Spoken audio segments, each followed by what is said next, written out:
Yeah, I mean, the team we kind of started hot, we kind of tailed off a little bit, but ultimately we went into a bowl game. I mean, which is always nice. A couple of games we think that slip away from us, but you can't change the outcome now. But for me personally, I kind of feel like I cleaned up a lot of things that I kind of struggled with last year. That was kind of my mindset going in, just to make my game a little better by just cleaning up some of the things I knew I struggled with last year. How does Maryland get over the humps? You mentioned like it tailed off a little bit. You guys are hot, 5-0, and then it feels like it tails off. Then you finish strong. But So how do you kind of build that consistency and take that next level? I mean, at this point, you just gotta do it. You can see we were there. We were in games. Now you just gotta finish it. That's just the next step. I feel like just finishing those games. Like, you don't have to do anything crazy different. Don't have to change up much. Like, we can score. We can defend. Now we just gotta go out there and put it all together. So when you're playing against Ohio State, Michigan, like you feel like we can beat these guys. Like we're in this. Yeah, 100%. Like we went into the game knowing like it's gonna be a tough game. They're not gonna give it to us. So how to compete. Like we know we can do it. I mean, honestly, we were in the game, fighting. Like nothing, just like we expected. Fighting. Like I said, we just gotta learn how to finish, how to put it all together, just finish those games out. What did Talia mean to Maryland football? I mean, that guy, he can make plays. When everything breaks down. One of the leaders on the team. He kind of, not kind of, he meant a lot. Just one of like the marquee guys. He broke passing records, broke pretty much every record that a quarterback ever set at Maryland. So, just having a guy like him, is special. He means a lot to me. Then there was a time, I know he's talked about it too, where other schools are after him, they're offering him big NIL money. What was that kind of like for you guys as a team? Like, hey, we might lose our starting QB here. Yeah, I mean, just knowing him, the kind of guy he is, he's so loyal.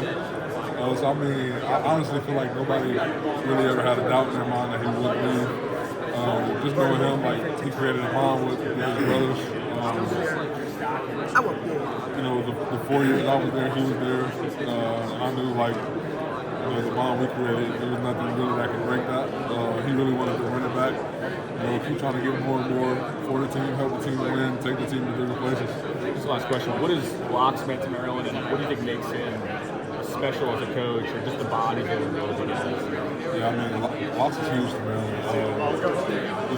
What makes him special is you can see steady improvement each year with the team. Like three straight bowl game wins, which has never been done for many years. Having a guy like Locke who can come in and develop a team, that's special. Most coaches get, their 5-star players handed to them. They come in, they got 5 stars everywhere. Locke is the guy who kind of built the team and just developed it over time, and you kind of watch the payoff. So Maryland, it's not going to be 5 stars. You guys have to do it differently. Right, and that just, that's kind of changing now. We do get them now, but it's hard now to, with NIL and all this going on.